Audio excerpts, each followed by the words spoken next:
Мерекелік дастарханға арналған өте әдемі ерекше самса дайындайтын боламын.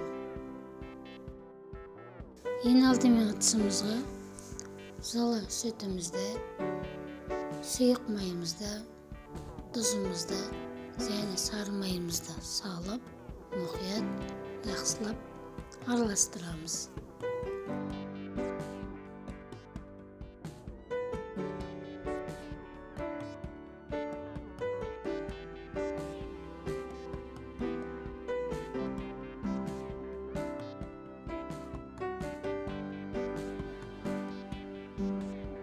Ендігі кезек ұнымызды қосып, қамыр елейміз.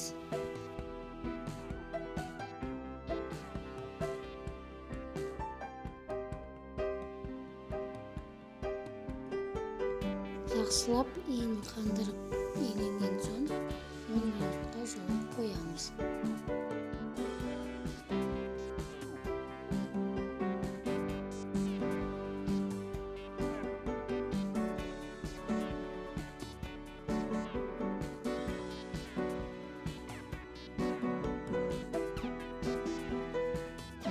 Ендігі кезек салмамызды дайындайтын боламыз.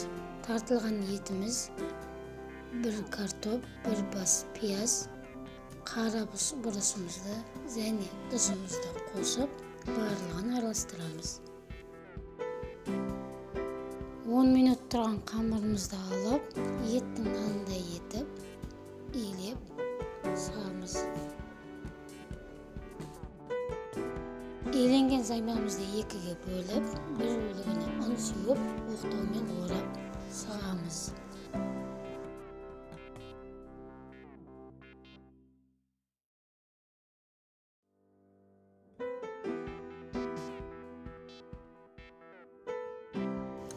Осылай екі сетінен бөреміз. Және осылай дастарханымызға жайып аламыз. Кішкене гармошка жасап, осылай салмамызды саламыз.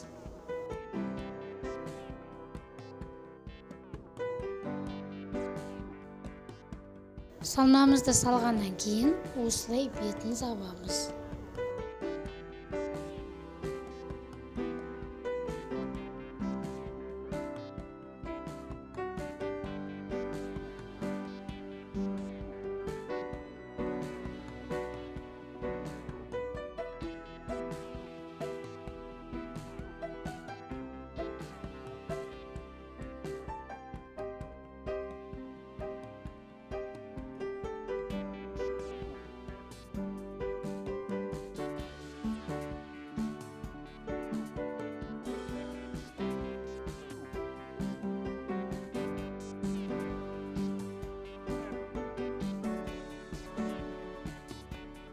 Қамырымыздың арасын осылай қысып, біріктіреміз.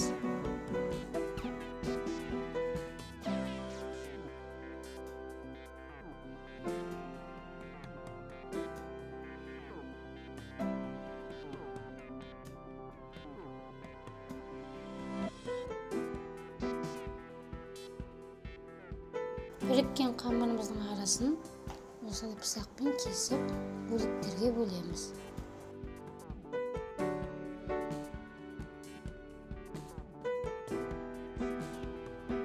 Осылай кесілген самсамызды екі жағына бөліп, аударып қоямыз.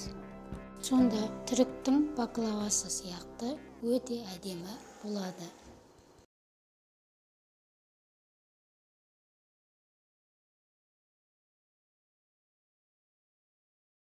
Бір жұмыртқаны сарысымен бетін жағып сығамыз. Және әдемілігі үшін бетіне кунжутымызды себеміз.